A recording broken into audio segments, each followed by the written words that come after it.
Here's a simple trick to hide your license plates from cameras above you, but still visible from the sides, and I'll show you how to make one for educational purposes only.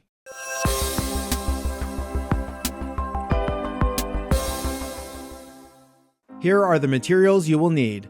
First, a license plate frame. I got this one at Walmart for $4. And second, a computer monitor privacy screen. Details in a moment. For the license plate frame, you don't need anything fancy. If you want to spend more money for one with a clear plastic cover, that should work as well. And now for the details about the computer monitor privacy screen. Why am I using one?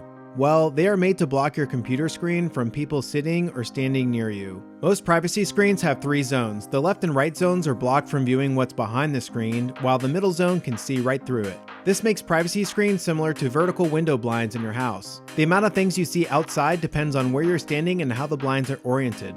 However, since we're worried about cameras above our car, we need to turn our vertical blinds into horizontal blinds. We're going to rotate the privacy screen 90 degrees for our use because we want people to see the license plate from the left or right, but not from the top. Something like this.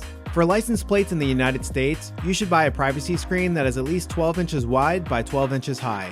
Do not simply refer to the monitor size. Verify the actual dimensions of the privacy screen before purchasing. A United States license plate measures 12 inches wide by 6 inches high. The one I bought from eBay was cheap and it's about 8 inches by 13 inches, but remember, the orientation and direction of the privacy screen matters. Mine is too small, so I need to make a modification. For license plates outside of the United States, you might need to do something similar because foreign plates tend to be a bit wider. I had to cut my screen into 2 pieces and tape them together. Since this is a demo, I'm not worried about showing a seam on mine. But if you're planning on making one and you don't want a seam, get one that is at least 12 by 12. My screen is now 12 by 6 and it's time to clean it up. I spray it with Windex and wipe down both sides to get off dirt and fingerprints. I found out I need to cut off the corners of the screen in order to make it fit in my frame, and you may have to do the same thing. Since the license plate is held on by screws, we'll need to cut at least 2 holes in our privacy screen. First, I mark the areas with a Sharpie. Then I use a razor knife to cut holes in that area. Now you should have something that looks like this.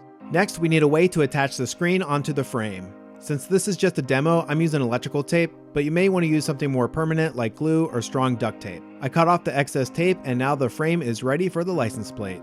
I insert my test plate, and this would be a great time to fix any small issues like hole sizes or adhesive.